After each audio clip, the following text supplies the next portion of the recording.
Bentley Dean, welcome to the studio. Thank you. Who are you and why are you here?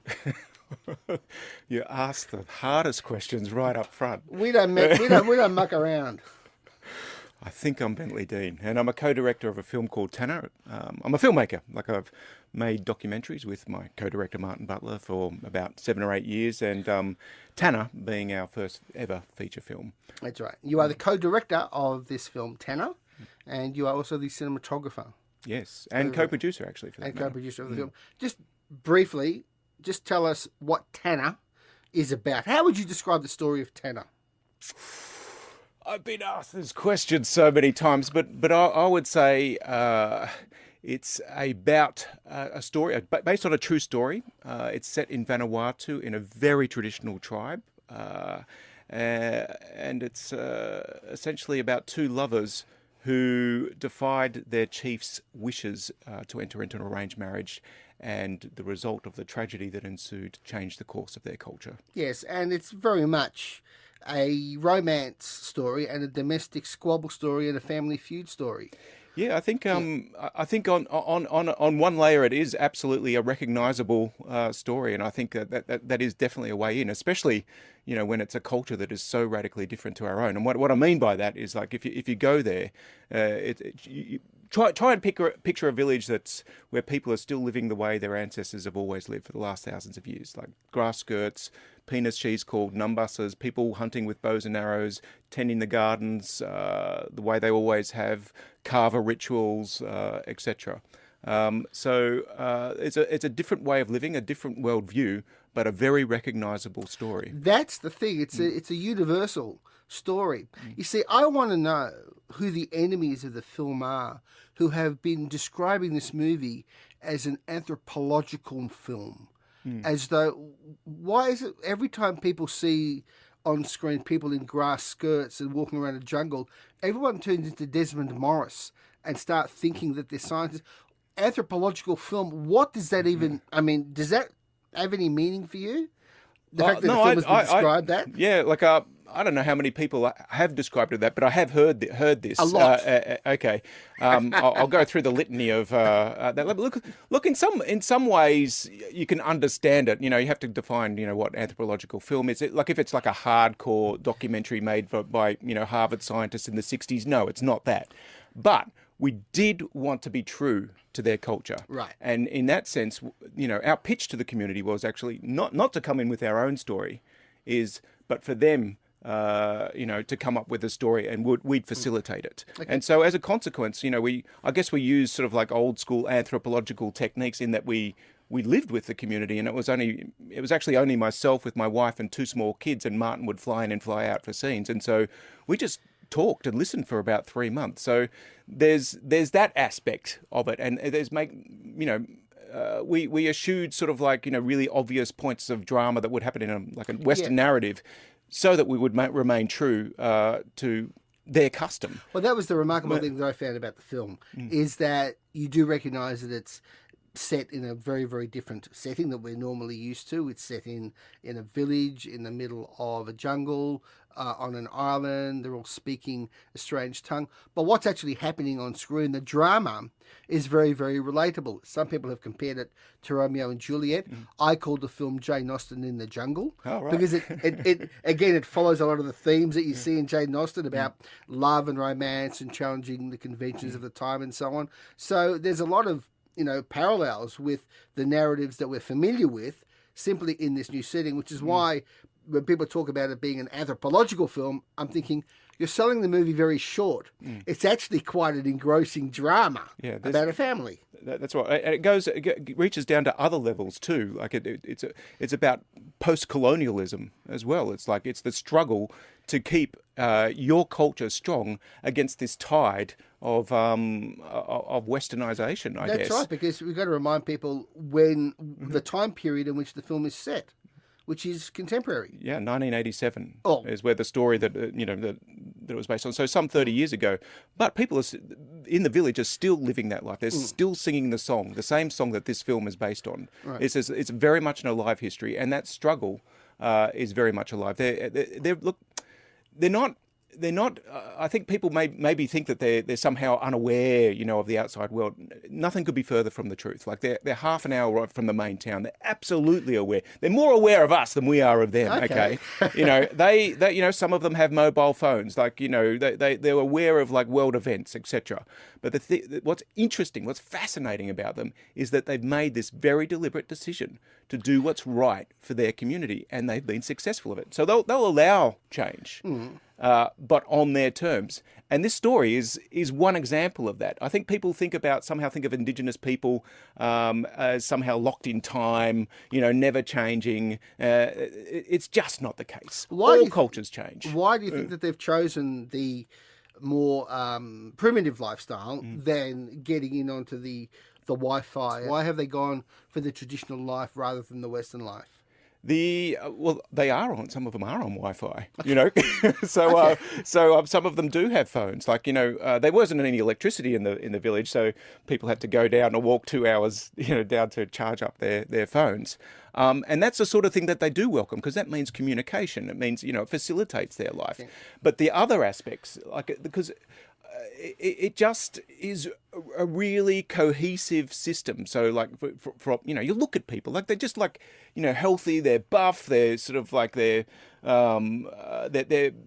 social units are really cohesive, their legal system works perfectly. It's just like you're there. It's not bullshit what you're seeing on the screen. It's just like we lived there for 7 months and we saw this harmony, and we like I actually think one of the main reasons that this film has been made is because they felt like they were onto something and that they wanted to share something with the rest of the world. Now, why did you and your co-director make this film? What was the reason? What was the motive behind wanting to make a film like this and dedicating so much of your time to it? Look, there are many motivations, as there are, I think, in any film. But some of them were, self-interested. I'd been there 10 years ago making a documentary. Martin actually had sent me out for a Dateline story.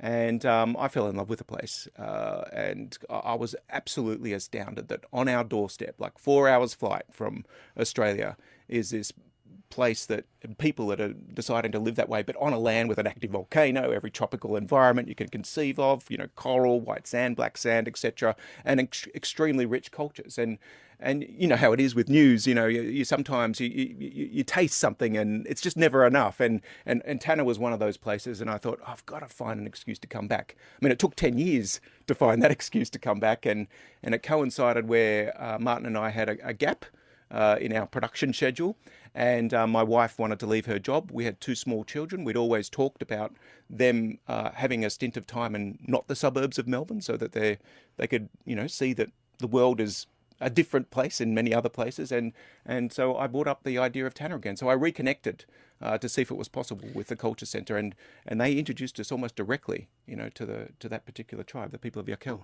Is it true that they had never seen a film camera before? They'd seen film cameras, right, but not cinema. So like the people had made documentaries in there, so they know about cameras and they know about this sort of thing. So just to get this correct, because it sounded like reading a lot of the press reports that they'd never seen a camera before. No. So they've seen cameras, but never just a full-on cinema. They never got to the movies. Right. Yeah, and so part of our pitch was to actually, because we'd heard that, we took up on our laptop Rolf de Heer's 10 Canoes. Because for us, it's a seminal, great piece of work, but it's also the process was working in collaboration with an Indigenous community, and that's indeed what we wanted. So we showed it to them, and so you picture a scene of everyone in their traditional dress in a smoky hut, like gathered around this screen, and you could tell that they were enthralled. And anyway, they got to the end of it and said, like, can we start tomorrow? Right. Now, the film had a small public in Australia. It had a limited release. It's played very well on the festival circuit internationally. And it has just been nominated for Best Foreign Film at the Oscars. Can you just tell us a bit about the journey of the film and the reaction to the nomination?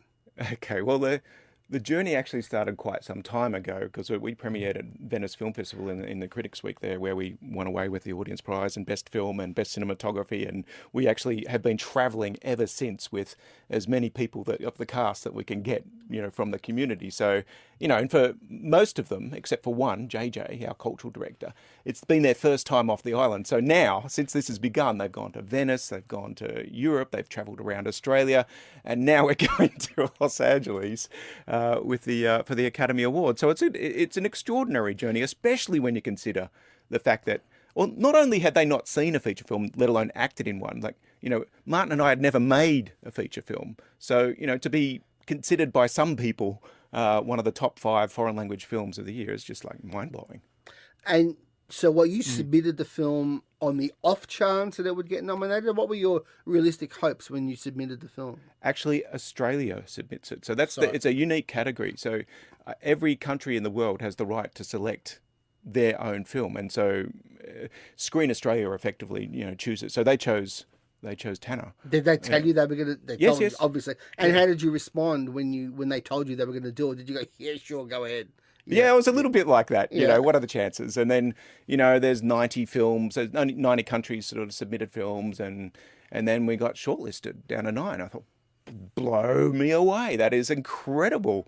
And, but, also equally didn't think we'd go any further. And then, we're nominated and we're like, okay, well, this is great. But of course, you tell the folks back in Tanna, and they couldn't give us stuff really. And you try to explain, the importance and the significance of it, and they get it, and they're very excited about coming. But how excited are you now? Oh, look, it's great. I still can't quite believe it. But extremely excited. It's going to be surreal. I'm looking forward to the experience of it. Do you think? And this is a hard question. Last 2 years, the Oscars have been marred, if you like, by this Oscars so white controversy. This year, there's been a conscious shift in the Oscars towards, quote, diversity. Some would call it affirmative action, but it's obvious that the nominations reflect a much broader range of people and actors and filmmakers and so on.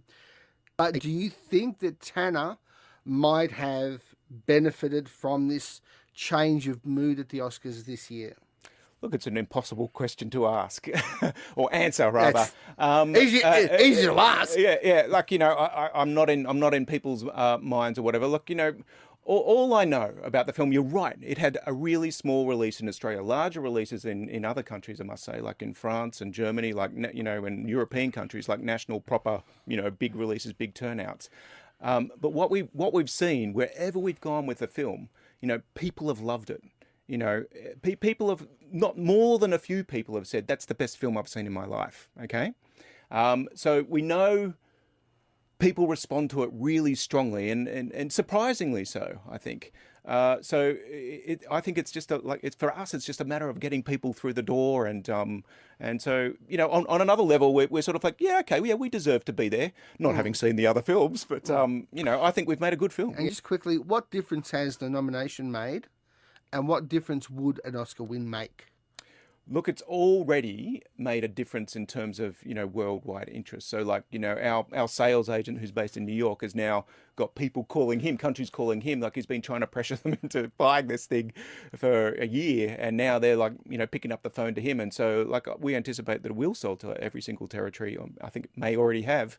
In the world, and just more people will see it, which is why you make a film. So that's the big difference. With the nomination. With the nomination. And I mean, if it wins an award, God, like more people will watch it. And what'd be great? It's pure fantasy, but I just love the idea of folks from Tanna, being on the red carpet, and if they win, up on stage in their traditional costume, wearing a numbus or penis sheath, bare buttocks, holding the naked statue of Oscar himself there. That'd be, and so they're going to be going to the ceremony. Oh yes, yeah. That would be a sight to behold. Oh, a absolutely. vision to behold. People joke about the glitz and the glamour and the tackiness of the Oscars, but at the end of the day, when you actually get to at least touch a nomination, it does make a big difference, doesn't it?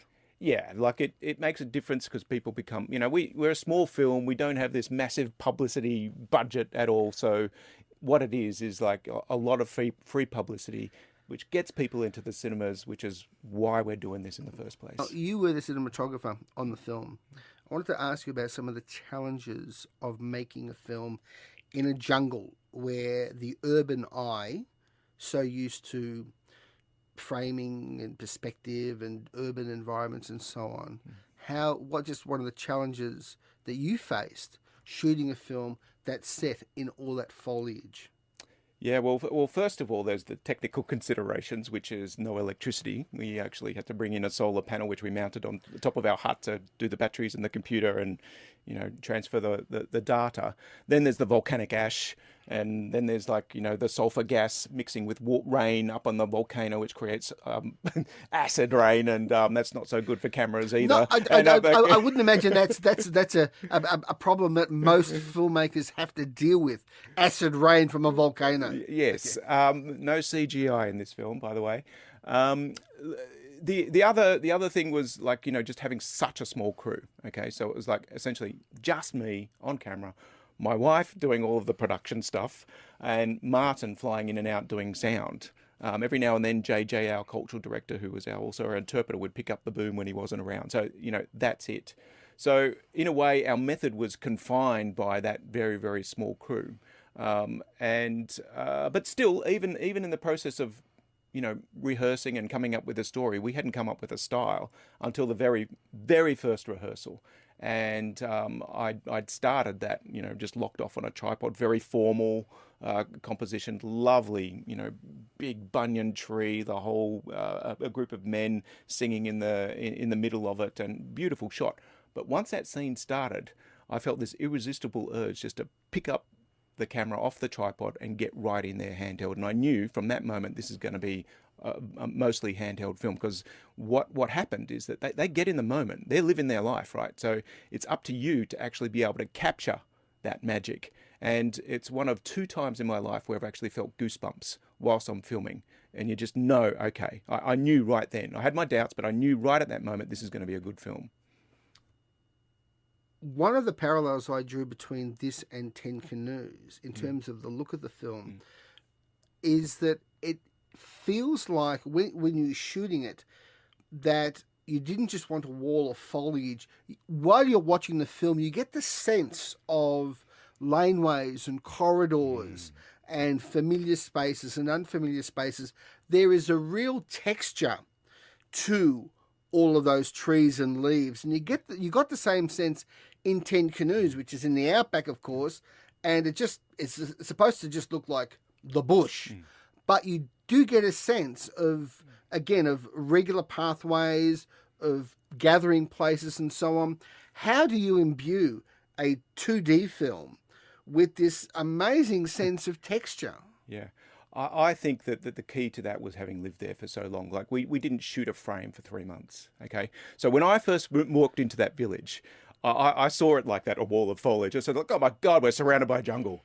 And then, after a while, people start pointing out everything to you. So like, that tree we use for that, that tree we eat for that. And you realize that every single bit of foliage there is either useful or edible. It's not jungle. It's a man-made environment, okay? And it's the same with the pathways. You just realize after a while, this is like, they're like super highways, sort of like branching out these nodes everywhere. And it's only by living there and being guided through that landscape that you begin to know it. And so, but we consulted all the time. It's, okay, how would you travel? Where would you travel? How many of you would travel, and in what way? And then we'd film it. I mean, you'd have to find, the best composition and you have to work, obviously, for the big screen. But it's always, like everything, informed by the community. And what is it about, because you know what's going to happen, people in America are going to see the film. They're going to see that you shot it. And I'd say within a year or 2 or 3, you're going to be in Hollywood shooting something. Because Australian cinematographers have got this thing that American cinematographers obviously don't. Bentley Dean, what do you think it is about Australian cinematographers that makes them so attractive to Hollywood? Look, this is only my first feature film, but you know, I do know some cinematographers, and you know, I pay attention to their work method and stuff like that. But I think it's that sort of like, you know, willingness to give it a go, like get their hands dirty, pick up the camera for themselves, you know, for God's sake. That doesn't often happen, you know, in big films, and respond to the natural environment, like find the easiest and best way possible, move quickly, capture the moment. So I guess it's a can-do. Look, you know, there are brilliant cinematographers all around the world. I don't know if it's unique to just Australians, but you're right. There does seem to be a disproportionate amount of really great cinematographers. One of the things that keeps coming up, like when I ask American directors why they like, you know, the John Seals and the Don McAlpines and so on, the thing that keeps coming back is light. That there's something about Australian cinematographers have an understanding of light, the way light works, the way they can replicate lighting effects, but also how to use available light. Yes. Do you think that that's part of it? Yeah, definitely. No, I think that the second part is probably the real point of difference. You know, you hear time and time again of stories like, you know, an Australian DOP, you know, rocking up to a location, and you know, there's this great natural light streaming through a building, and them finding it perfect, much to the horror of the gaffers and everyone else in the crew. No, we're going to set up all the lights. No, let's just shoot it now. It's great, you know. What about the lighting in the jungle? I mean, I imagine that must have been a nightmare with the canopy moving in the wind and the light. Was that, you know, a horror story in terms of continuity? Yes, but you just went with it. You know, you just and by going with it, you find happy accidents that work, that you wouldn't have thought would have worked, but do anyway. You know, I should say that, you know, you're helped a lot by your colorist. In this case, CJ Dobson, who did a brilliant job and made me look fantastic. But the other thing, the main issue, I think, was that contrast. Like, so you've got, like, you know, direct sunlight will burst through the canopy, and so you have like, and dark skin doesn't help as well when you have like these bright bits of the bush and then dark skin, and so you're constantly sort of like trying to make little decisions on how best to deal with that. Now, just in terms of 10 Canoes, which you showed the tribes, you can just tell us what cues you took from Rolf de Heer's 10 Canoes and what advice he gave you in the making of this film. Look, we didn't speak at length, you know, about our particular project, but I think stylistically, where it is actually quite a different film. I think what we took from it was the approach, right? Which is, you know, respect the people that you're working with, listen to them. You know, for me, it makes complete sense that's the way you should do it. But I know that there have been bad examples in the past where, like, you know, filmmakers have come into communities and been completely arrogant about these sort of things. So yeah, we took a page out of their book and just listened to the community. Now, you said that the film has done very well in Germany. Yeah, Germany, France, the Netherlands. A bunch of European. I haven't got the figures, but I understand that the title in Germany is Tanna, Eine verboten Liebe, which means the forbidden love. Right. Did you ever consider just dropping Tanna and going with Eine verboten Liebe as the worldwide title for the film? Oh, look, I love the sound of German. Like, you know, on Saturday morning, you know, my wife cooks pancakes for all of us, the kids, and it has the wonderful label of Pfannkuchen. So, ich möchte die Pfannkuchen. And we all go, like all the kids, yeah, ich möchte die Pfannkuchen, yes! Look, it's such a great language. Mate, what else do you do apart from making these films? Apart from making documentaries and now making a feature, how do you live? What else do you do? No, like I've been lucky enough not to have a real job for about 20 years now. Yeah. But meaning what? Meaning that you work on films, documentary, and now a feature film. Mm-hmm. And what next? Look, you know, Martin and I would like to continue our working relationship, and you know, we have a number of ideas, but you know, it's a bit too early to say what they are. We'd love to use the same process that we use because it was such a rewarding one. Okay.